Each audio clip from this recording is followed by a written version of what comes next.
শীঘ্রই খসড়া ভোটার তালিকা প্রকাশ করতে চলেছে নির্বাচন কমিশন। তার আগে ডুপ্লিকেট ভোটারের খোঁজে তৎপর নির্বাচন কমিশন। একই নামে একাধিক ভোটার কারা, এরা আলাদা ব্যক্তি কি, নিশ্চিত করে তথ্য দিতে হবে বিএলওদের। আর সেই কারণে পোর্টালে নির্দিষ্ট অপশন দেওয়া হয়েছে আজ থেকে। বিএলওর অ্যাপে দেওয়া হয়েছে ডুপ্লিকেট ইলেক্টর ভেরিফিকেশন অপশন। এর মাধ্যমে একই নামের ব্যক্তিরা একই লোক কিনা নাকি আলাদা লোক তা জানা যাবে। তথ্য যাচাইয়ের মাধ্যমে এর ফলে স্বচ্ছ তালিকা তৈরি সম্ভব বলে মনে করছে নির্বাচন কমিশন। এটা একটা জোর করে চাপিয়ে দেওয়া ব্যাপার। কাজ কতটা করা যাবে আগে আমাকে সেটা বলুন তো, আদৌ কি করা যাবে এই ৩-৪ দিনে? না, করা যাবে না, কারণ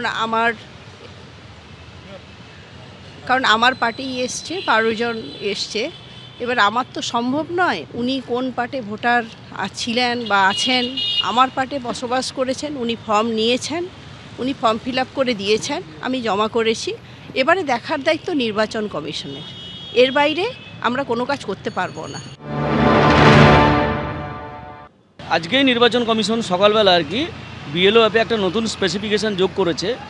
সেটা হচ্ছে যে ডুপ্লিকেট ইলেক্টর আইডেন্টিফিকেশান, মানে একই নামের যদি কোনো ভোটার অন্য জায়গায় থাকে সেটাকে আইডেন্টিফাই করা এবং তাকে ভেরিফাই করা।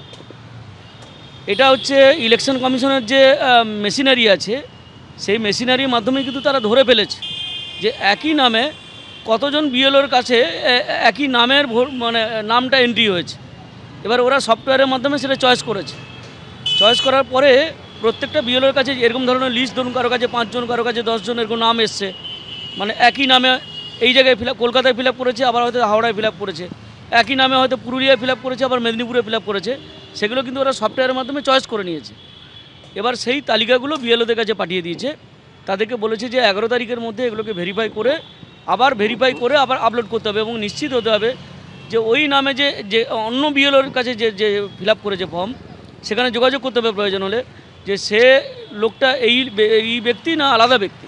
যদি আলাদা ব্যক্তি হয় তাহলে তার নাম থেকে যাবে, আর যদি একই ব্যক্তি হয় বিভিন্ন জায়গা থেকে জালিয়াতি করে এটা ফিল আপ করে, তাহলে সঙ্গে সঙ্গে তাকে সেখান থেকে ডিলিট করবে বা আনম্যাপ করে দেবে আর কি। রাজ্যে আরো 5 জন স্পেশাল রোল অবজারভার নিয়োগ করল নির্বাচন কমিশন। রাজ্যের 5 ডিভিশনের জন্য 5 জন স্পেশাল রোল অবজারভার নিয়োগ নির্বাচন কমিশনের। সুব্রত গুপ্ত তিনি আগেই রাজ্যে এসেছেন, আর এবার রাজ্যে আসছেন আরো 5 জন স্পেশাল রোল অবজারভার।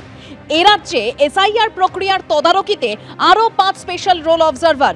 জলপাইগুড়ি ডিভিশনের special roll observer Pankaj Yadav, Malda ডিভিশনের special roll observer Alok Tiwari, Bardhaman ডিভিশনের special roll observer Krishna Kumar Nirala, Medinipur ডিভিশনের special roll observer Niraj Kumar Bansod, Presidency ডিভিশনের special roll observer Kumar Ravikant Singh.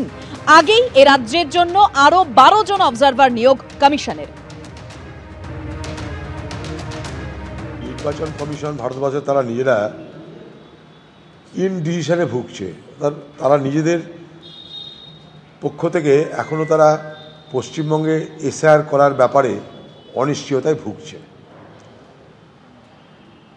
তারা হয়তো ভাবছে যে তারা যা করতে চাইছে তা এখানে হচ্ছে না। পশ্চিমবঙ্গের এসআইআর নির্বাচন কমিশনের ল্যাবরেটরির একটা গিনিপিগে রূপান্তরিত হয়েছে। পশ্চিমবঙ্গে ভোট কিভাবে হয়, পশ্চিমবঙ্গের নির্বাচন, তার সন্ত্রাস, তার জোচ্চুরি, তার লুট, সব কিন্তু নির্বাচন কমিশনের ইতিহাসের বা নির্বাচন কমিশনের এগুলো জানা আছে। তাদের এইসব তথ্য জানা থাকা সত্ত্বেও তারা কেন এগুলো প্রস্তুতি না নিয়ে এসআইআর করতে গেল, সেটা আমার কাছে সবথেকে বড় প্রশ্ন।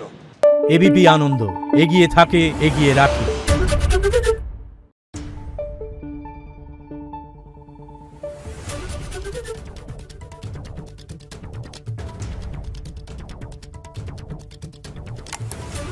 Thank you.